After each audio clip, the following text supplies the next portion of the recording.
Humanity's entire survival came down to one weapon, fired exactly once, by a 9-year-old boy and his sentient robot. It failed instantly, and somehow that failure froze the entire planet from pole to pole in under a decade. Today, we are breaking down 5 plot holes in Snowball Earth, the brand new Mecha anime everyone is talking about this season. A quick note before we start. Snowball Earth just began airing this spring, based on Yuhiro Tsujitsugu's manga, and the anime is still in its first season. So some of what we cover today could absolutely get clarified or explained in later episodes or future volumes. We are working with what has actually been shown on screen so far. But even with that caveat, the early episodes already raise some genuinely strange questions about how this world is supposed to function. A frozen apocalypse story lives or dies on its internal logic, and a few cracks are showing early. Let's get into it. Plot hole. Number 1, a 9-year-old. Was humanity's last line of defense. Let's start with the premise itself. Tetsuo becomes a mecha pilot at the age of 9, fighting alongside Yukio against intergalactic kaiju as part of the organization ELDE, eventually becoming one of humanity's primary saviors against an extinction-level threat. Here is the problem. By the time we catch up with Tetsuo a decade later, he is shown as essentially humanity's most critical asset, central enough to the final operation that his Mecha is the one entrusted with the Infinity Laser, the weapon specifically designed to end the war once and for all. If this fight against galactic kaiju has been going on for years, with entire governments uniting to form a global defense force, the idea that a literal child became one of the only pilots capable of operating at this level, with seemingly no comparable backup pilot ever introduced or trained alongside him, is a serious structural problem. An organization this well-funded and this desperate should have been training multiple pilots in parallel specifically to avoid putting the fate of the species on one single point of failure. Instead, the story treats Tetsuo as essentially irreplaceable, which only works if you ignore how reckless that setup actually is from a planning perspective. Plot hole. Number 2, Yukio's self-awareness comes from nowhere. This one is actually flagged by reviewers covering the premiere itself, and it is worth digging into. Yukio starts out as Snowman, a robotic combat unit built by Tetsuo's father. Over the course of a decade, Yukio evolves into something far beyond a typical AI, developing genuine fear of death, emotional attachment to Tetsuo, and ultimately the capacity to make a conscious self-sacrifice to save him. The episode never actually explains how or why this leap happened. We are shown the result, an AI advanced enough to value its own existence and choose to end it for someone else's sake, without ever being shown the mechanism behind that evolution. No other piece of technology in this story, not the kaiju, not the Infinity Laser, not any other unit Elda fields, demonstrates anything close to this level of independent consciousness. If Yukio's growth into a fully self-aware being were simply a natural result of the technology Eld was using, other units should logically be approaching similar thresholds. Instead, Yukio's leap into genuine personhood is treated as a given, emotionally powerful in the moment, but never grounded in anything the story has actually established about how its own technology works. Plot hole. Number 3. The Infinity Laser. Was a terrible final strategy. Here is one that becomes obvious the moment you think about it from a tactical standpoint.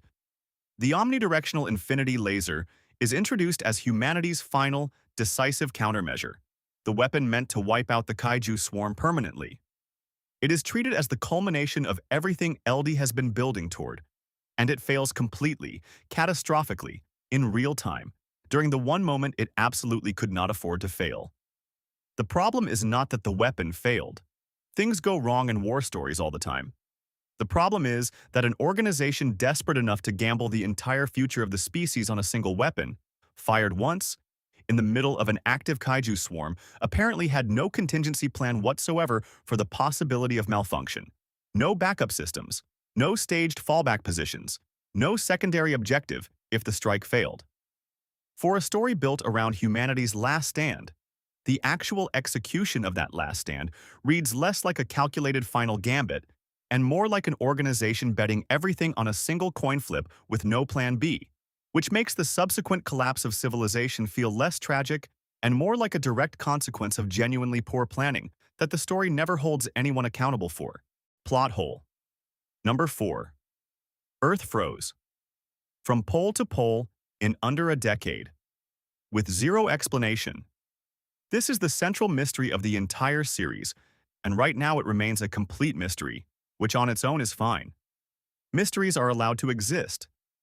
But here's the part worth examining. Tetsuo enters cold sleep at 19 and wakes up 8 years later to find the entire planet.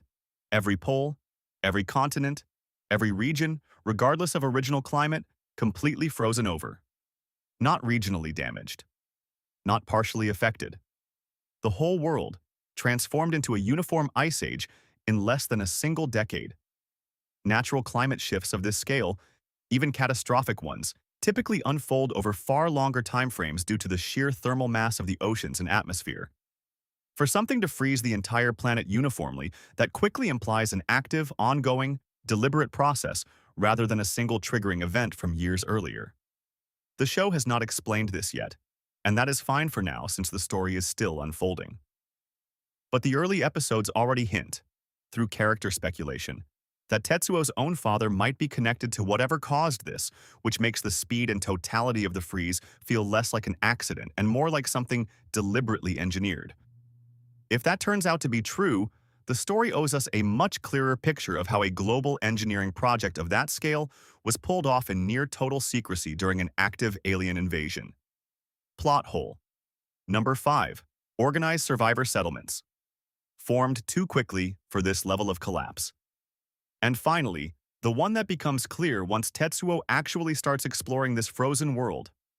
Within 8 years of total civilizational collapse, in a world where the entire planet froze over and humanity's primary defense organization apparently vanished or fractured, Tetsuo encounters fully functioning, organized survivor settlements like Mishima, along with rival factions, antagonists with their own resources and agendas, and enough surviving infrastructure to support ongoing power struggles between different groups.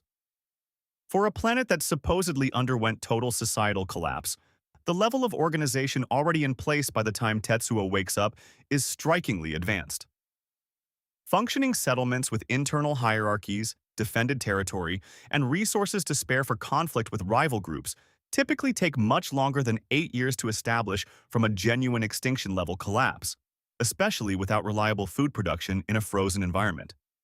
This does not necessarily break the story, but it does suggest either survivors had significantly more warning and preparation time than we have been shown, or the timeline of collapse is being compressed in a way the show has not yet addressed. So those are 5 plot holes in Snowball Earth based on what has actually aired so far. To be fair, this is a brand new series still in its first season, and some of these questions might genuinely be the mysteries the story is building toward rather than oversights. The hints about Tetsuo's father and the true cause of the freeze especially feel intentional rather than accidental.